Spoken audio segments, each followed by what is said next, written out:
అందరికీ నమస్కారం. మనం ఈరోజు వేరుశనగ పొలంలోకి రావడం జరిగింది. ప్రధానంగా ఇక్కడ చూసినట్లయితే మనకు వేరుశనగలో దోమ రసం పీల్చే పురుగుల ఉధృతి ఎక్కువగా ఉందని గమనించడం జరిగింది. ఈ యొక్క వేరుశనగలో వచ్చేసి మనకు పచ్చదోమ అనేది ప్లస్ త్రిప్స్ అనేది ఇక్కడ గమనించడం జరిగింది. ఈ పచ్చదోమ అనేది మనకు ఇక్కడ ఆకుల కింద భాగంలో మనం ఇట్లా కదిలించినప్పుడు ఎగురుతూ ఉంటుంది. ఇది రైతులు అనేది కొంచెం గమనించాలి.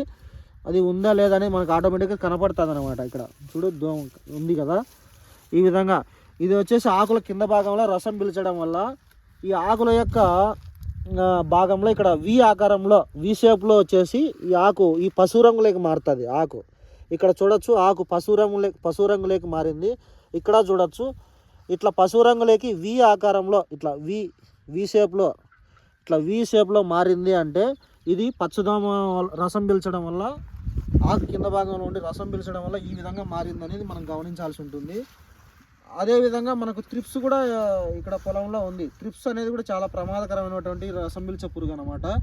ఇది వచ్చిందంటే కూడా మనకు మోకులు తెగులు అనేది సివియర్గా వచ్చిందంటే ఎక్కువ డ్యామేజ్ చేసేస్తుంది త్రిప్స్. అది వచ్చిందంటే మనకు ఎక్కడ చూడొచ్చు అంటే ఇక్కడ మనకు ఇక్కడ చూడొచ్చు ఇట్లా జొల్లు కారాలాగా ఇట్లా చిన్న చిన్న ఆకులు అయిపోయినట్టుగా ఇట్లా ఏదన్నా ఈ విధంగా మనకు ఎక్కడైనా కనిపించింది అంటే అది త్రిప్స్ అనేది రసం పీలుస్తూ ఉంటుంది. మనం త్రిప్స్ డైరెక్ట్ చూడాలంటే చూడలేము. ఇట్లా మనం ఆకులను ఇట్లా ఇదిల్చినట్లయితే ఇక్కడ ఒక నిమిషం చూపిస్తాను.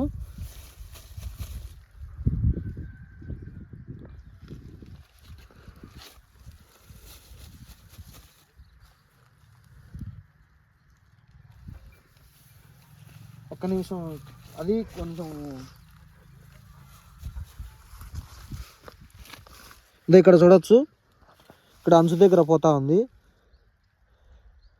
ఆ విధంగా ఇది వచ్చేసి చాలా సన్నగా ఉండి మన కంటికి చాలా కనిపించడం కూడా కష్టంగా ఉంటుంది. కాబట్టి ఇట్లా వైట్ పేపర్ మీద కానీ మొబైల్ మీద మన స్మార్ట్ ఫోన్ మీద కానీ లైటింగ్ ఆఫ్ చేసి చూసినట్లయితే మనకు కనిపిస్తుంది అనమాట. ఈ యొక్క త్రిప్స్ను మనం కంట్రోల్ చేయకుంటే విపరీతంగా నష్టాన్ని చేస్తుంది. ఈ యొక్క దాని లక్షణాలు ఎలా ఉంటాయంటే ఆకులు ఈ విధంగా గిడసబారినట్టుగా ఏదో సారలు వచ్చినట్లుగా ఇట్లా ఉన్నాయంటే కూడా మనకు త్రిప్స్ ఉందని అర్థం చేసుకోవాల్సి ఉంటుంది పొలంలో. దీనిని మనం నివారించుకోవాలి అంటే, ఈ పచ్చదోమను తెల్లదోమను నివారించుకోవాలంటే ఫస్ట్ డైరెక్ట్ మందులు వాడకుండా మనము ఈ పసుపు రంగు ఈ బులుగు రంగు అట్టలు గ్రీస్ పూసినట్టు స్టిక్కీ ట్రాప్స్ అంటారు.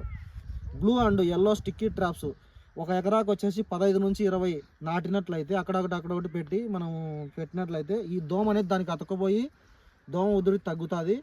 తర్వాత ఇంకోటి ఏంటంటే ఇంకా చివరికి మనం మందులు వాడాల్సి ఉంటుంది. ఇమిడాక్లోప్రిడ్ అని చెప్పేసి మనకు అందుబాటులో ఉంది. అది ఇమిడాక్లోప్రిడ్ బేయర్ కంపెనీ వాళ్ళది కాన్బిడార్ అని మనకు మంచిగా ఉంటుంది. అది వచ్చేసి 100 ml ఒక ఎకరాకు వాడుకోవాలి. అదేవిధంగా పిప్రోనిల్ 5% ఈసీ అది వచ్చేసి ఒక 1/2 లీటర్ ఒక ఎకరాకు రెండు వాడుకున్నట్లయితే ఈ పచ్చదోమ అనేది ప్లస్ త్రిప్స్ రెండు కంట్రోల్ అవుతాయి. అట్లా కాకుండా 2 మందులు వాడకుండా కాంబినేషన్లో మనకు మందులు అందుబాటులో ఉన్నాయి.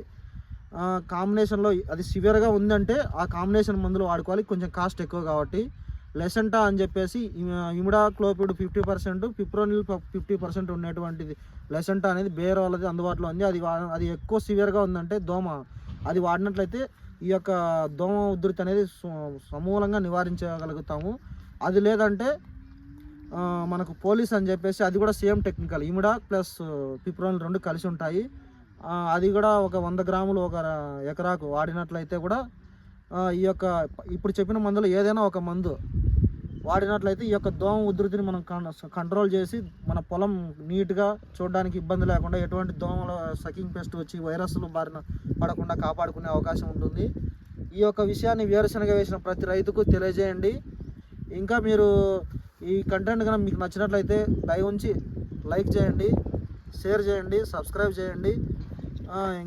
నెక్స్ట్ వీడియోలో మళ్ళీ మీకు మంచి మీ ప్రస్తుతం వచ్చేటువంటి సమస్యలు ఎక్కడైనా వాతావరణ సమస్యలు ఎక్కడైనా వాతావరణ మార్పుల వల్ల వచ్చే సమస్యలు ఎక్కడైనా లేటెస్ట్గా ఉంటే వాటిని ఎప్పటికప్పుడు లేటెస్ట్ సమాచారంతో మేము ముందుకు తీసుకొస్తాము. ప్రతి ఒక్కరు దయ ఉంచి ఈ విషయాన్ని అర్థం చేసుకొని తర్వాత వీడియోలో మళ్ళీ కలుద్దాం. ధన్యవాదాలు తెలియజేస్తున్నాను.